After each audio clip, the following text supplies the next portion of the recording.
started. Oh, okay. Sorry. It just said it's recording me. That's okay. So we started building a house 15 months ago and it's still not done, but they told us, our builder, it's a custom build. Our builder told us that we would be done by the end of May. So I sold my house, moved in to my sister's house because it wasn't done. And then I think we still have 2 or 3 more months left. So I'm going to be living in my sister's basement for probably 3 months. So Oh my goodness. here I am. I know. Now you get to feel the pain of some of our clients, right? I know. Luckily, it hasn't been that bad, but that's why my pans are behind me. I had to like figure out what I wanted to take out of my whole house that I've lived in for 24 years and move it into a basement. Anyway, I can't wait till we can move into our house. So, Nice. Well, how many we people are appreciate on you here? being here today. Thanks. We have 9 people on here. Okay. Well, let me just give a little bit of background. I got my real estate license in 2007. And that first year, so it was in July of 2007. So that first year I closed 1 a month. That half of a year, the next year I closed 12, which was approximately 1 a month. And then ever since that time, I just kept growing, and I'll typically close between, it depends on the year, obviously, but I'll usually close between 24 and 48 transactions a year. And it's usually pretty split between buyers and sellers. I do, even though I'm sitting in a basement in front of a rack of pants, Terry can vouch for me that I do a lot of business. Yeah, that's why we have you here. Okay. So I want to share my screen. I don't do this often, so let me see if I can figure out how to do it. I have to make you a host. Okay. Let's see here. Am I sharing my screen? You are. Okay. So you guys will, if you have questions, just stop me, but I'm kind of, instead of just showing you exactly what I do in a buyer's presentation, I'm going to show you like right when I get the referral or I get like a buyer that I'm working with, what happens. So I know that, Terry, are they familiar with Command and like all the systems within Command? Yes, for the most Okay. part. I have a different system. I'm kind of new to Keller Williams. I've been here for about a little over a year, and I already had a system that works for me. And so I use a system called Realvolve. So I put Jane Doe in here, and we're going to pretend like she's my buyer. So as soon as I get a referral or I might make contact with this person, I'm going to add her into my CRM, which is Realvolve. Then I'm going to go in here and I'm going to start a workflow. Workflows, what do you guys call them in Command? Opportunities? Well, she was an opportunity, but don't you have like tasks lists that you can assign to somebody that takes you through a series of events? Yeah, like smart plans would be probably what we A call smart it. plan. Yeah. So what I call workflows in Command is called smart. Did you say smart plan? Yeah. Okay. So I'm going to go and here's my options. I have all of these different workflows in here, and I'm going to click on IC with active buyer. That means initial consultation with active buyer for Jane Doe. I'm going to start this up for her, and it's a referral. Most of my business is referral based. And my next appointment with her is June 27th, and my start date is today, June 24th. And the reason why that's important is because all of these items within my workflow are calculated off of my next appointment dates or when I start this workflow. So it's going to create this for me. So it'll take a couple of minutes for all of those items to populate, but they will attach this entire workflow system and all these items to Jane Doe. And as we wait, does anyone have a question for me up to this point?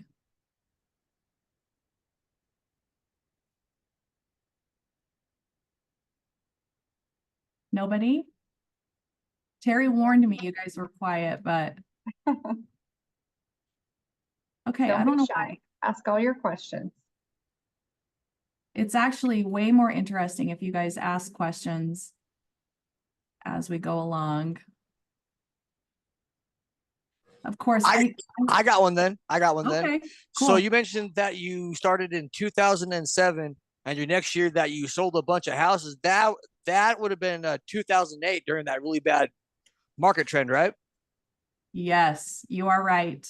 And it was really hard to build your business at that time, which I feel like was a strength to me because I was able to, for example, I walked around neighborhoods like nonstop. I knocked doors to get business. I got for sale by owner sheets and called for sale by owners and got swore at all day long. And I called expireds and I delivered things to expireds houses. So it was really hard to get going in that type of environment. And I don't know, you probably do some similar things to build your clientele right now, I would imagine. What types of things, Terry, are you teaching? To do what? To build clients? To build, yeah, their business in today's. Lots of different things. Open houses are a big one. Obviously, calling our database is a big one. Events, like we teach everything. Oh, good. Door knocking. Yeah. Okay, so I don't know why, but this is not populating. I don't know if it's because I'm sharing my screen. Do you think that that would cause It these not shouldn't. to, like, I know. No, it shouldn't. Do you have a pop-up blocker or anything? No, let's give it a minute. I'm going to stop sharing my screen for a second and then I'll be on video, right? Okay, so this is what I'm going to show you. So I have this folder. So when I make an appointment with a client, I usually like to meet with them in person. I feel like it creates a definite bond. And I feel like they're more willing to sign a buyer's representation agreement when I'm meeting with them in person than when I just meet with them over the phone or on Zoom and send everything electronically. However, I still do that if that's what they prefer. But when I meet with them in person, and now that we're going to have you talked about the lawsuit and like that we're going to have these buyer representation agreements signed like before you show any houses at all, it's going to be a little bit different. However, when I was new in the business, I would show anybody who had a pulse a house. And a couple of times I felt like I was not in a safe situation. One time I just didn't even go in the house with the person. It was a single guy and it was just me. And I just had a bad feeling, so I didn't go in. But then one person in particular, I took him to, it was him and his wife. I took them to probably 30 houses and he would not sign a buyer's representation agreement. And finally he said, oh, I'm just going to have my cousin who's an agent write the offer for me, even though I was the one who had spent all the time showing them houses. And so I learned from early on that I wasn't going to waste my time with people who would not commit themselves to me. And so I have always been one that got a buyer representation agreement signed from the very beginning. And so when I meet with them in person, I have these little chocolate houses that I set up for my two clients, however many people are meeting with me. And I have this folder. And when we first sit down, I just let them kind of lead. And I say, okay, so how did you decide are people commenting? I don't know how to, Terry, you'll have to read it to me. I'll keep an eye on it. Okay. I let them kind of lead the conversation and I just say, hey, how come you decided to start buying a house? And then they'll start talking to me. And I like to go over the fun stuff first. And so typically I'll pull up the MLS and say, okay, what are you looking for? And I'll actually have the MLS from my computer projected up onto the screen and I'll show them. Let me share my screen again. I will go to, oops.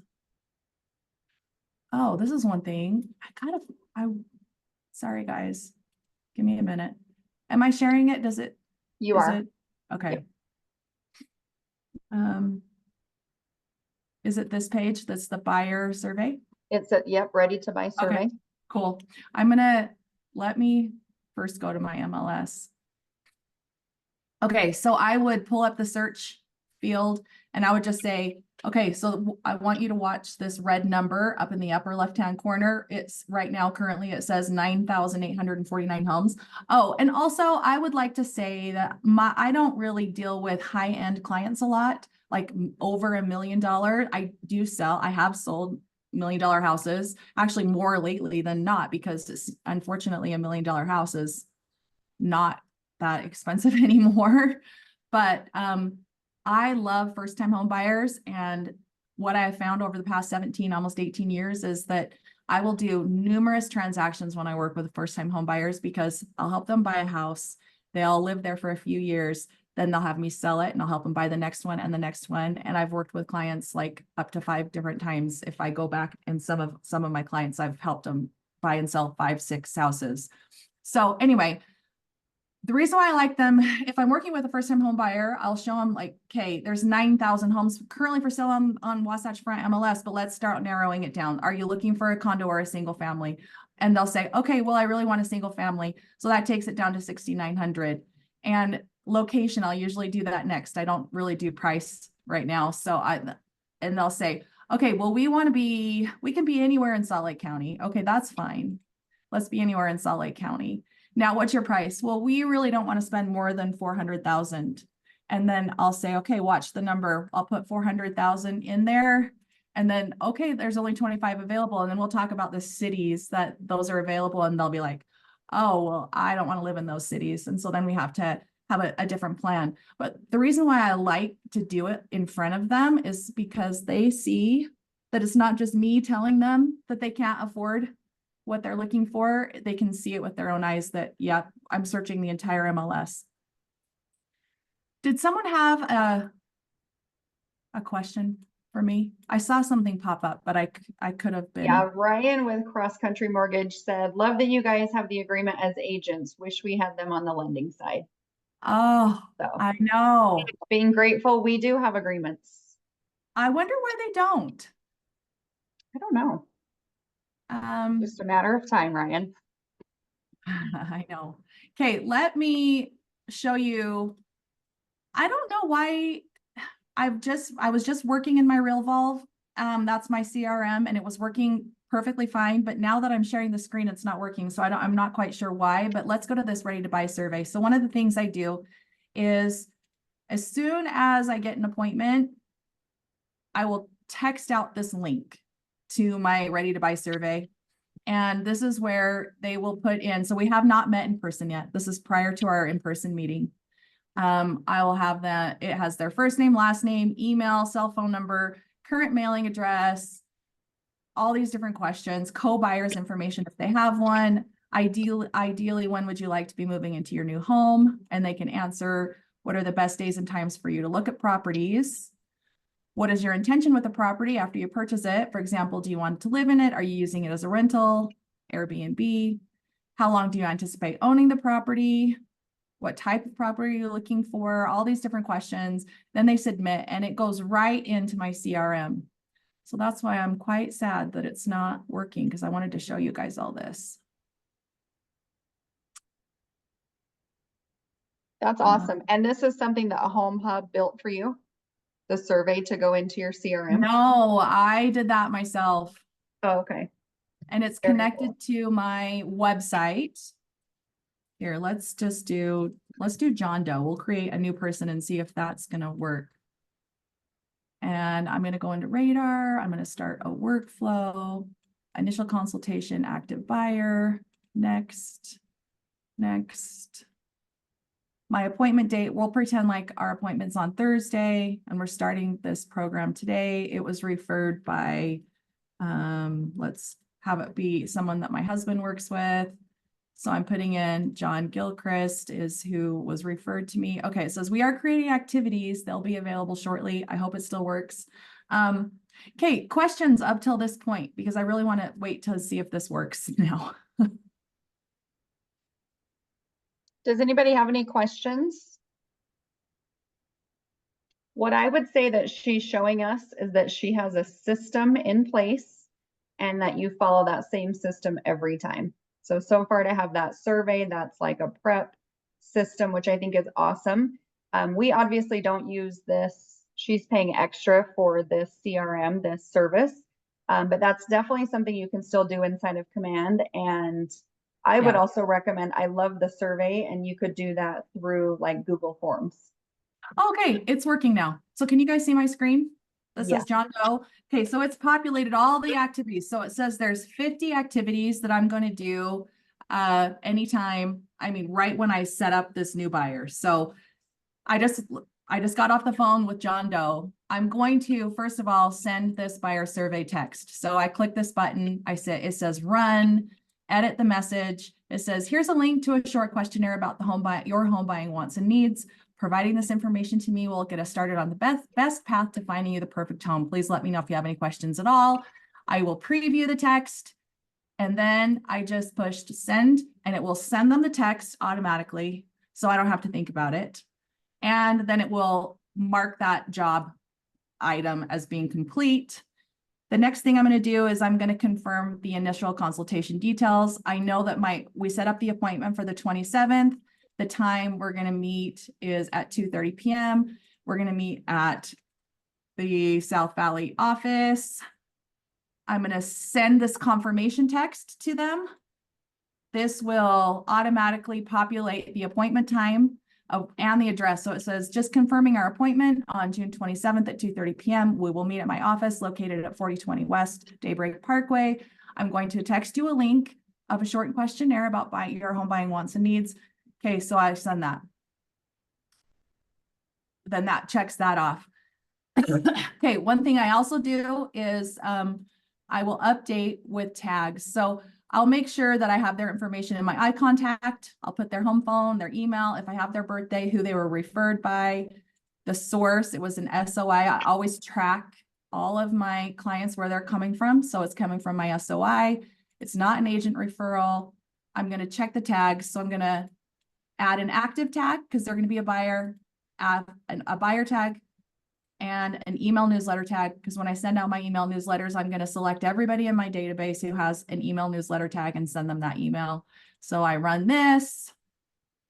Then this just reminds me, and all the stuff, like you may do this automatically, but if you're working with 10 buyers, you might forget to follow each of these steps with each person. And so that's why I have my CRM. It's a lifesaver to me. In fact, I feel like if you do one thing in the beginning of your business, it would be figuring out what CRM you want to work with, getting it set up, putting all your clients in there.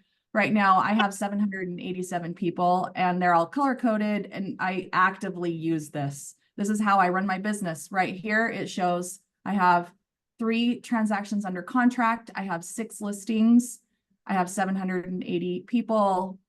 These are my tags, and I can go search anything that I need to search. And this is what I will open up every day. This is how I run my business. So it tells me I can search by activities. Let me go up here. And I would recommend, if you're not taking notes, to take notes, because what she's showing you is her smart plan. You can literally rip off and duplicate and create a smart plan around these 50 activities that she's showing us. Yes, definitely. So this shows me my daily activities. So I'll go through. It says I have 18 to do, and it's because I just started this new workflow on Jane Doe. Oh, it finally worked on Jane. Oh well. We're back on John Doe now. So let me go find him again. So I'm going to go back into John, go into my activities. So next I'm going to connect with them on social media. And at first that I had I felt like weird friending them, but I just got over it because I do a lot of advertisement on social media and I want to have a lot of followers. So I'll try to find them on Instagram and Facebook. Then I want to make sure I add the appointment to my calendar. So I just checked that off. I'm going to send the referrer a thank you. So if it was an agent referral, I will send an executed referral agreement. If it's not, Then I'm going to, it's a non-agent referral. So I'm going to click that. I'm going to run it. It's going to send a thank you email to John because he's the person who sent me this email. Thank you so much for trusting me enough to refer blank blank. I truly appreciate your trust. I will be touching base with you along this process. I preview it. I send the message. Then it will also prompt me to set up another workflow for John to send him a thank you for the referral. Okay, so this is preparing for the initial consultation. So once I click this, it's going to give me all of these different items that I need to have ready to go for when I'm meeting with this person on Thursday. So I'm going to prepare a printed buyer representation agreement. And I'm going to highlight everywhere that they need to sign, because that was one thing that the person who kind of trained me a long time ago said, that sometimes people don't really care. A lot of times they don't really read or care what they're signing, and it helps them to like just be more comfortable to sign it if they have a highlighted place to sign. So it's just what I do. So I print out the buyer representation agreement, I fill it out, and I highlight where they need to sign or initial. I'm printing out a due diligence checklist, a wire fraud disclosure, a KW affiliated business arrangement disclosure, and the for-your protection. So all of those initial buyer documents, they're all going to be printed out, filled out, highlighted. I'm going to prepare my buyer folder that I have, the chocolate houses, and then I keep all my clients' stuff in an envelope like this. And I don't really need to do it this way anymore because this was kind of like everything done electronically. You guys, back when I got my license, there was not really DocuSign, and I would have to go to people's houses to sign contracts. It was horrible. So be happy we have DocuSign now and that we can use it. So once I've prepared all that, that's like ready to go. So now I know that I'm ready for my appointment. I've sent out the reminder. I've added them to my CRM. I've added them to my contact database, like on my cell phone. And then this will prompt me for 2 days, for a day, 2 days before, sorry, 1 day before my appointment. I'm going to check to see if their survey was completed. And if it wasn't completed, it's going to prompt me to send a text reminder out. Hey, I haven't seen that you've completed the survey. Here's a link again. Once they fill it out, it will send me an email and it will populate in here. And I'm just going to update all of their contact information. And I'm going to start the birthday workflow. Birthday workflow is going to just remind me every year to send out their birthday card and then send an email on their birthday. It all happens automatically. Okay, once we have our appointment, this is going to remind me to attach the copies of everything that they signed and email it to them. And the reason why I do this is because at the last brokerage I worked at, there was an issue with a buyer's agent who had a buyer representation agreement signed, but they hadn't sent a copy of it to the client. They hadn't signed it digitally. They had signed it in person and they hadn't sent them a copy. And so about a month or two later, that another agent claimed that they got this buyer under contract, and then the agent at my company said that they had a contract.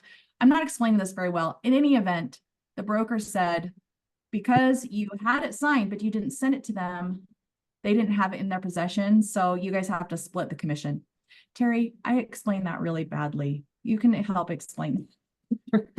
No, I think you explained it well. I mean, at least you're Okay. giving us a good story. The point of this is anytime somebody signs a document with you, they need to receive a copy of it. Yes. So just make sure that that's, and a lot of people forget. So I'm going back to this checklist. I literally am taking notes on the checklist. Oh, good. They're hard to build, you guys. So it's Okay. just one more reminder to make sure you email them a copy. Okay, every few days, I'm going to be sending them an email that happens automatically. The first one that will go out, it says, congratulations on your decision to purchase a home. How exciting. The next step is knowing your credit score and how your lenders review the credit score. so that you can protect your credit. But basically, this is just saying that since you've decided to buy a house, you do not want to like open up any new lines of credit, all that type of stuff. Then the day before their appointment or the day of their appointment, they're going to get a text reminder about their appointment. It will say, I'm excited to meet with you today at this time. Please let me know if you have any questions or can't make it. Then after their appointment, I'm going to evaluate them and I'm going to say, because I've met with people before and they are really not close to buying. Like they'll be in our appointment, they'll be like, now I just filed bankruptcy last week. So am I able to buy a house? And I'll be like, no, you're not, I don't say it meanly, but anyway, so I'm going to evaluate them. Are they an active or a long-term buyer? And if they're not ready to buy right now, I'm going to take them on a different workflow program to get them ready to buy. But let's pretend like they're ready to go. So I'm going to delete that activity because I don't need to like take them off of this workflow program. Then I'm going to set them up on a home search. And usually I've saved the search that I've in our meeting when I've like walked them through the MLS and showed them how many options there are with their search criteria. I've saved that search. Now I'm going to get them signed up on the MLS, connected to me, and I'm going to start sending them that search on a daily basis. And then I'm also going to send a funding email to them during our meeting. I have determined if they have a lender or not, so I can add their lender in here. I already have most of the lenders that I work with in here, but it will tell me that, and how much they've been pre-qualified for.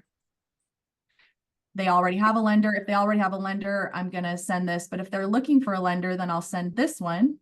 And it says something like, hey, I hope all is well. Prior to seeing any properties, I will need a copy of your pre-approval letter from a lender. This is to protect you in case you find the perfect home. We'll be ready to make an offer on it, even though mostly it's because I don't want to start showing somebody who can't qualify for a $500,000 house, $500,000 houses, because it's a waste of time. And also then they start seeing houses that they love. And then they're sad when they see the houses that they really can't afford. So I will send them this, and here's 3 different people who they can call to get qualified for or qualified with. Then I'm going to upload all of the files that we signed to my database to make sure I have copies. I'm going to send all of that documentation to my TC who I use. I'm going to make sure that they've actually connected with me on the MLS. I'm going to make sure that their auto hot sheet is currently running. Then I'm going to, and all these are, I haven't been talking about the days, but obviously this is happening over the course of like a 2-week period because I'm peppering them with calls, emails to just constantly be in front of them. I'm going to introduce my team to them. It's another email that will go out that will say, Cami Soper is my transaction coordinator. Whitney Faith is my social media manager. They might be hearing from those people. Advice email. I'm going to make sure that I get their pre-approval lender. And then I'm going to have a check-in call weekly. And this will go on for 24 weeks of check-in calls. And hopefully they'll be under contract by the 6-month mark. But so that's pretty much what I do for buyers. So any questions?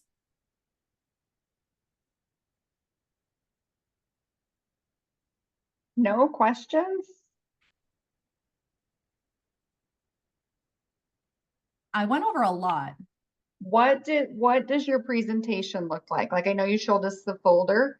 Okay, so I'll go over at first we sit down, they're just going to talk to me about what their goals are, like why I want to get them excited. So they're going to be like, oh, our friends just bought a house and we were thinking that if they can afford to buy a house, we should look into it. And so we'll start looking at the condos that that they're thinking of buying, and they'll get really excited, and I'll show them the pictures. We'll go through pictures and they're like, oh yeah, that one's so nice. And then I'll say, okay, well, are you guys ready to get started? And they'll be like, yeah, let's get started. Oh shoot, I forgot to go over all of this stuff. Well, I'm going to stop sharing this. Okay. So, then after we do the fun stuff of looking at houses, I'm going to go through this with them. And I was a teacher my degree is in teaching, and so I like having things to like pass out to people. And inside of the folder, it's like each page has like a tab. I don't know if you guys can see this, but the very first one is a client satisfaction guarantee. I think this is going to become more important when people have to sign. I've never had anyone really not want to sign it, but now that we're going to have to like really specifically go into detail about how we get paid, this might come into play. But this is a client satisfaction guarantee, and it says almost all of my business is word of mouth and by referrals, and I want to keep that up. I understand that it's a client relationship. Anyway, basically what this says is if you're not happy with my services after you sign my agreement, we can try to work together to resolve the situation. If not, I will release them of the agreement. That makes people feel more comfortable signing the buyer's representation agreement. Then the next tab is referral service providers. And I go over lender, general contractor, home inspection, painter, attorney for setting up estates, insurance, financial planners, just people who I recommend. Then I have a page for testimonials, and it's just a couple of them, but it says they can go to my website to see more, and they can go to Facebook to see more. Then the next page talks about real estate myths. And I don't read through all of this. I just really basically, the only thing I focus on really during this is the last page, which is the home buying process. And I like to give them this. It's a path to home ownership. And it starts them off. I'll tell them we're starting here. So this is our initial conversation, and we're going to talk about the goals, your goals of what you're looking for. The next one is I'm going to set up their auto hot sheet for them so that I tell them about getting this email. I tell them that the MLS is the only place that has fully accurate data on the houses that are for sale, and that I'm going to set them up with their individual search criteria, so they don't need to search any other website. They're going to get all the houses that are in their criteria emailed to them every morning. Then I tell them that the very next thing before we can look at houses is that we need to get a pre-qualification letter. Then we can start. Step 4 is touring properties. Step 5, once we find your dream home, I'm going to run a CMA on it to make sure that it's really worth what they're asking, because just because someone's asking that much money for it doesn't necessarily mean that's going to be worth that. Based on that CMA, we're going to make an offer. Once your offer is accepted, I tell them that we are what's called under contract, which is step 8. Step 9 is that we deposit the earnest money, and that is a nice time to start talking about earnest money, because I would bet 50% of my buyers will be sitting here and I'll say, do you know what earnest money is? And they have no idea. And I had a friend who got into the business, and she did not explain that to her clients, and they got to under contract and realized that the buyer didn't have any money at all for the earnest money. And he was really upset about that he wasn't going to get this house that he wanted because he didn't have earnest money. And it was a big mess.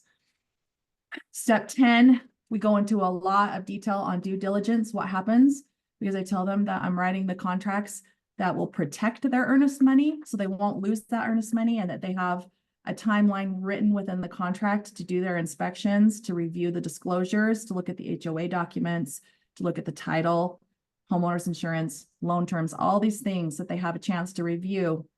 And if they want to cancel, they can cancel and get their earnest money back. Then their loan is processed, and then it just kind of talks about the last steps. And then they finally get their keys at closing. But the other pages, and then I tell them that they can just take this home and read it. But this one is it's a little kind of information sheet about me. It tells them how long I've been in the business and how many houses that I sell, and all different things about me so that they know who they're working with. And then there's the last page is on the home selling process. And I actually have been thinking about revamping this. I've been using this for many years, and I kind of feel like I want to change it, but I don't know. We'll see. So I put in the chat, you can get basically everything she pointed to today, the Home Hub has created for us. So if you go to kwhomehubagent.com in the marketing materials section, there are presentations in there that go over exactly what she just pointed out. So Jen, you Yes. should check those out too if you haven't. I will. I Same will. content, just a different look. Yeah. That's it though. And then once I go through that, I have them sign all the paperwork and then that's it.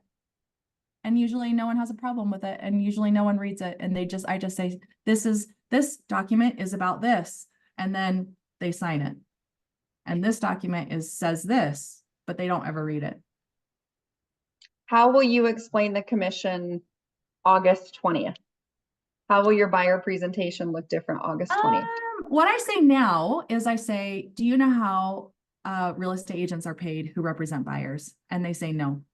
And I will actually, when we're in the MLS, I'll show them on there, it says BAC. I'll say, any house that's listed on the MLS offers a buyer's agent commission. Now, this is where you guys, a lot of people will have different opinions, but in my opinion, I am fine with getting paid 2% or more.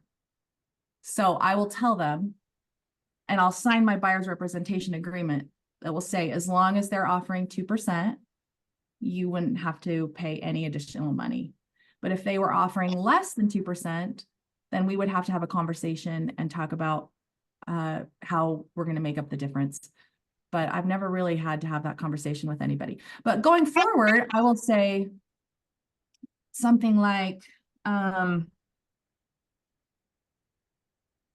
fee to use my services is at least a minimum of 2%. Now, typically, the sellers within their purchase price have already offered to pay for that as a concession to influence you to buy their house.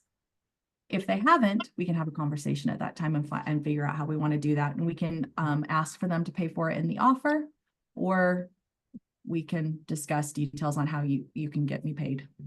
I don't know. It's going to be difficult. Perfect. I don't think it is. I think what you just said is perfect. Like when we're going to cross that bridge when we get there, we're going to figure it out. We're going to negotiate. That's what we're here to do. So yeah, I was just curious your mindset around that. I know. I don't know.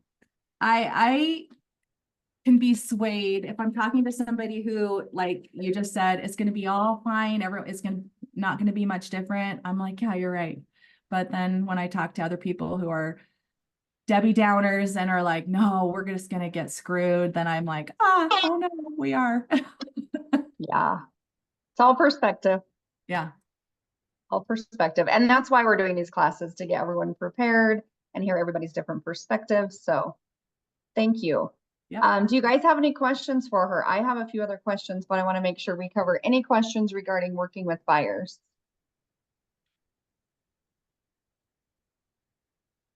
Any questions you've ever had? I know some of you have worked with them, some of you haven't. Any questions? You guys are very quiet tonight, extra quiet. Okay, well, I wanted to go back to the experience because I think that is super important that we are standing out. So one experience piece that I heard her was chocolate houses. So I love that. How else do you stand out? How else do you help them just kind of have that experience? I mean, when I look at, like, we go to Starbucks, why? It's not for the coffee necessarily. At least I don't go there for the coffee, but it's the experience, right? So you start off right away giving them chocolate. Is there anything else you do to separate yourself? No, just the folder and just the sit down, just like the personal sit down, I think. Do you do anything during the transaction that's different? Like any gift giving or anything like that? Yes. I have moments that like will happen. I read that book, The Moments, but I'm revamping that as well. But if you The book is called The Moments. The book is called Moments. Let me look at that really quick. Moments. Okay. But it talks about if you celebrate the power of moments. Power of moments. Okay. Yes, and so at every kind of milestone, I guess, you want to kind of celebrate that or make it a moment. So I was doing when buyers were having a hard time competing, when we had like 10, 20, 30, 40 offers on houses, buyers were getting very frustrated and sad because they kept losing out on house after house. And so I created this little bag. It's like a little house hunting bag that said it's your lifesaver kit. I can't remember what it said, but it was like a kit. And so it had a cute little, I wish I had it, but it had all these different candies in it. And it was like, for when you're feeling stressed, like do That's this, cute. whatever.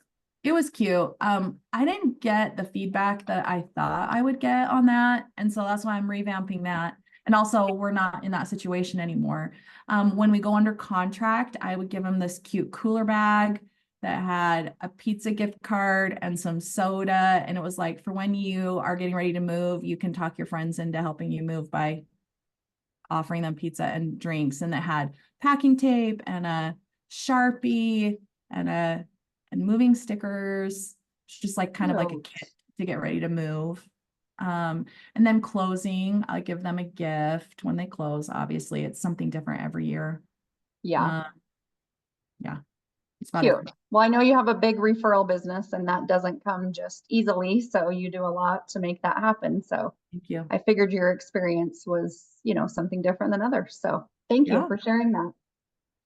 We do have a question in the chat. Sam is asking, how do you decline a client, like if you don't want to work with them?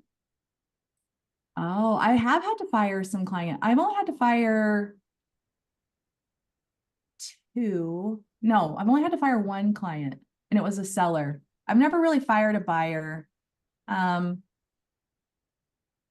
are pretty easy for me. But the seller, I just said to them, the wife was so mean that I would end phone calls with her in tears. And I just thought, you know what, my mental health, and it's not worth it. And so I just told her that we were going to have to part ways and that I could have her talk to my broker to get a different referral within our brokerage of an agent to help her, or she could just find somebody else, and she opted to find somebody else. Yeah. But I've never really had to fire a buyer. It's a good question. I fired one buyer once and I just basically said, yeah, this just isn't working. This isn't a good fit. So you can let people go very nicely. But yeah, I think the mental health thing is huge. Mine was $1 million+ buyer and I had already helped him with $1 million+ property and he just ran me through the ringer. I mean, 4 in the morning calls, 5 in the morning calls. If I wasn't answering, he was it was crazy to the point, mental health. Like you said, I was like, nope, this is not worth any amount of money. I'm not dealing with this guy. So I remember walking through what is the fish place that's in South Jordan? the aquarium. Yes, I was walking through the aquarium with my kids. This was a long time ago when they were little, crying after hanging up with this person, thinking I should not be walking through this aquarium with my kids, them seeing me cry and like getting yelled at on the phone. It's not worth it at all. So, Nope. Yeah. It's nice when you have enough deals and you lead generate enough. So here's my plug for lead generation. We get to pick and choose who we work with. Yeah. If we don't have any clients or we don't have any leads, then we're more likely to hold on to those people that are hurting us. So always have a good amount of clients. But yes, Sam, we hope that never happens to you too. Okay, what advice? Most people on here are pretty new. I have a couple that are on here I can see at their, second closing, first closings, under contracts, first listings, and some people, it's their first day with us. So what advice do you have for them to kind of get their career up and going? If you had to start your career over today, what would you do? So I would just evaluate, are you willing to do what is necessary to get the business? Because I think it's hard to start but once you get the wheel turning, then it starts going and going and going, and then you have referrals coming in. But it's really, I'm not gonna lie, it takes a lot of effort and a lot of hard work to get started in real estate. That is for sure. I would, if I actually love the fact that I got my license when the market crashed, because that was when most people were leaving the market and it was really hard. But I would just get out and talk to as many people as I could talk to. I would, oh, you know what I should have done sooner? I started a BNI group and I get a lot of referrals through my BNI group, but I know that other people haven't had a great experience with that, but that really has been giving me a lot of business lately. And that's a referral. Business. Talked about it this morning, I think, but B2B, Yeah. dealing with business people, which I found very successful as well. Yeah. I would focus into that. And then also I would look at, this might be for after you have your license a little bit longer, but if I go back, I'm a big tracker. And so I'll track where all my business is coming from. And I noticed recently that I've been getting a lot of referrals from lenders, which is really interesting because most of the time they want realtors to be giving them referrals. But I've been getting a lot. And so I was thinking, hey, I need to like take a look at that and start taking care of these lenders that are sending me business, and start sending them business back if I'm not, but just kind of building that relationship and keeping that relationship going. Awesome. Okay, you guys, any last minute questions for our guest? Pick her brain.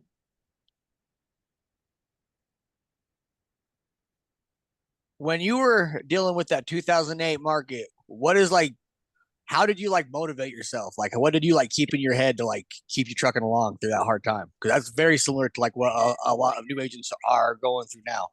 Yeah, that is true. To be honest, if I didn't make money, I was not going to be able to pay my mortgage. So I was like super hungry. I had a friend whose husband was a pharmacist, and she came to me and she's like, hey, I think that your job sounds really fun and I want to be a realtor. I'm like, awesome, do it. She's like, tell me. I told her everything to do to like build her business, but she didn't need the money and she wasn't hungry and she wasn't willing to like do the crap that you have to do in the beginning to get your business going. Like I was making phone calls. I probably would and people still do this, but I don't. But in the beginning, I would spend 2 to 3 hours a day calling people or door knocking people, strangers, to get business. And that's tough. And I'm really glad that I don't have to do it anymore. But I did do it in the beginning. And I think that you have to be hungry. Because if you have the reason why I brought up my friend is she didn't need the money. She just wanted to do it as a hobby. And that's fine. But if you need the money, then you're going to do what's necessary to like get the business. Yep. Thank you. Love it. Any other questions? I was going to ask you, like, I know you pretty well. You're pretty Pollyannic and positive in nature anyway, but do you have down days, and what do you do for those down days? Like, are there books or podcasts, or you did mention mental health. So how do you keep yours up all the time? That is a very good question. And I feel like having a network of other people who are in your industry. And so if you guys have, I like that do you guys get together in person to like get to know each other and like have little groups? Like we do. A lot of our stuff is on Zoom because a lot of people have other jobs, but yeah, we do get together a few times a week. So I would just build a group of people who you can talk to. And I have a text group with 9 other agents that we've all been in the business about the same amount of time. And we are always texting on that group saying, hey, and it's social things too, but I would say at least 50 to 60% of it is business. And we'll talk about, hey, I'm seeing this in the market, or I heard this. What do you guys think about this? And they will always be the ones okay, so for example, I ran into this guy who was an agent, and this was many years ago, and he said to me, oh, I hope you have a second job because the market's going to crash and we're going to make no money. And if you're still in this business and you don't have a backup, if you don't have a backup plan, then you're going to be screwed. And I was like, what? And I started freaking out about that in my head. And so I took that back to my friends and I'm like, this is what this guy just told me. And they're like, he's crazy. And of course, nothing ever happened. But guess who's out of the business? He's out of the business now, not me, because he's the one that had the negative attitude and thinking he needed to have a backup plan because real estate wasn't going to work. Yep. And misery loves company. So I feel like people want to Yeah. drag other people down, but it gets But to I you. would just It get gets you. like a good community around you, a supportive community around you to like bounce things off bounce things off of them and get their comments. And usually everyone has pretty good advice to give. Nice. We have a question in the chat. Did you notice any kind of boom with social media becoming more popular? Do you feel like it has somewhat replaced door knocking? Yes. In fact, I have put my money where my mouth is. I hired a social media manager and it's pretty expensive, but I feel like I've been doing it for about 9 months and I've gotten some leads from that I wouldn't have normally received had I not been doing social media. And I just signed, I would say, my first official listing from social media that I wouldn't have gotten without it. And the reason why I know that is because she's not on this person. I don't send her newsletters. I don't mail her anything, which I do have a mailing program too. You need to like diversify, but she wasn't on getting any of those things. She was just following me on social media. She called me and she said, hey, I think I'm ready to list my house. And I've been doing everything that you've been saying on your social media videos to get your house ready to sell. So I'm ready to go. And I'm like, okay. So I went over to her house and we listed her house and it's now for sale. So it's not going to be, it's not going to be something that's going to get you a sale immediately, but I think it's important to be out there and let people know that you're in the business. Yeah. Awesome. Okay, 2 more minutes. Any other last minute questions? I would follow Jen on social media. Her videos are super cute. You can really tell your social media has elevated in the last year for sure. So it's working. Which Yes. which book or reading material pertaining to real estate would you recommend to all of us? When I first got into the business and I was not even I didn't work at KW, but what's it called, Terry? The main book, The Bible of Keller Williams. The Millionaire Real Estate Agent book? Yes, Millionaire Real Estate Agent. That was the main book that I read, and I went to a class, which is kind of the reason why I wanted to start that book club with you when we did that book club, Terry. But so like I said, I wasn't even an agent at Keller Williams, but there was a person at a Keller Williams that was starting a book club, and I went to it. And we studied each chapter very in depth and detailed, and I would take notes, and I tried to follow everything I could in that book. Yes, I know Cody has read it. What is your second most recommended book then? I'm not a huge reader, but gosh, I don't know. Do you listen to podcasts? Like, is there any certain people you follow on social media that gives you insight or motivation? I like only really murder podcasts. Has nothing to do with real estate, but there is one that's called Crazy Shit in Real Estate. It's really funny. And that's a podcast? Uh-huh. Okay. By Lee Brown, and she is really high up in the CRS designation community for the Realtors, and she's a heavy hitter in like North Carolina or something, and she brings on agents to like share interesting, funny things that happen. That is funny. We need humor. Mm-hmm. Awesome. Thank you. Yeah. Oh. Hey, well, thank you so much. We appreciate your time. We know it's super valuable, so we appreciate you being on here. You guys let me know if you have any other questions. There is another Ignite class. Actually, no, it's tomorrow. Tomorrow at 7:30. So June, I'm sorry, I told you it was tonight. It's tomorrow at 7:30. But otherwise, I'll see you guys tomorrow morning at 8:30 if you can make it. Team meetings tomorrow at 11. Let me know how I can support you in your business. Thank you, Jen. Thanks. Have a good night, you guys. Thank you, ladies. Bye-bye.